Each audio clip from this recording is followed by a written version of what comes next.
খাদ্য ও কৃষি দপ্তরের উদ্যোগে জুলাইবাড়িতে সহায়ক মূল্যে ধান ক্রয়ের কাজ শুরু হয়।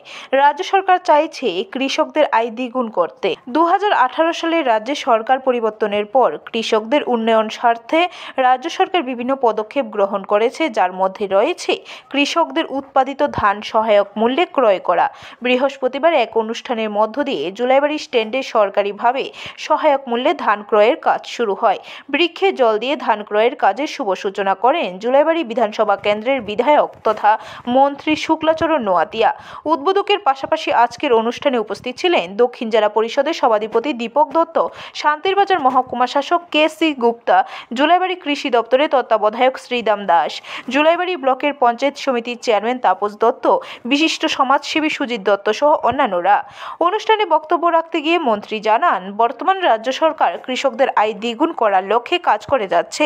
বিগত বাম আমলে কৃষকদের কোনো প্রকার সহায়তা করা হতো না। বাম আমলে কৃষকদের ধান উৎপাদন হলে বিশেষ তহবিলের নামে চাঁদা ও ধান সংগ্রহ করত। বাম আমলে কৃষকদের দিয়ে বিভিন্ন আন্দোলন সংগঠিত করত। বর্তমান সময়ে রাজ্যে পালা বদলের পর রাজ্য সরকার কৃষকদের উন্নয়ন স্বার্থে কাজ করে যাচ্ছে। কৃষকদের জন্য কিষাণ সম্মান নিধি প্রকল্প চালু করা হয়েছে।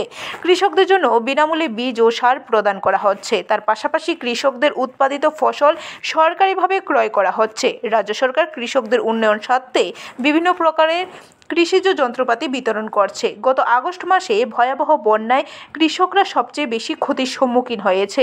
এই পরিমাণের ক্ষতির পরেও কৃষি দপ্তরের তত্ত্বাবধায়ক শ্রীদাম দাসের অক্লান্ত পরিশ্রমে কৃষকরা পুনরায় ধান উৎপাদন করে সফলতা অর্জন করেছে।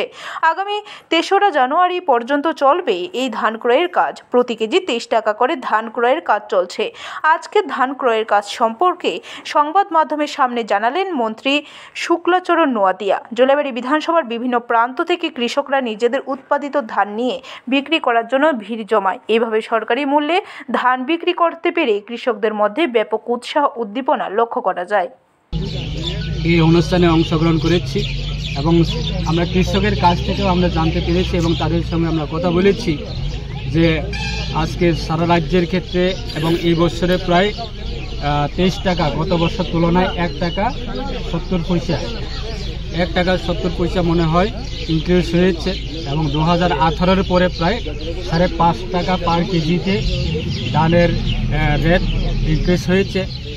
এই বছরে প্রায় 23 টাকা মোট। ব্যুরো রিপোর্ট, খবর ত্রিপুরা।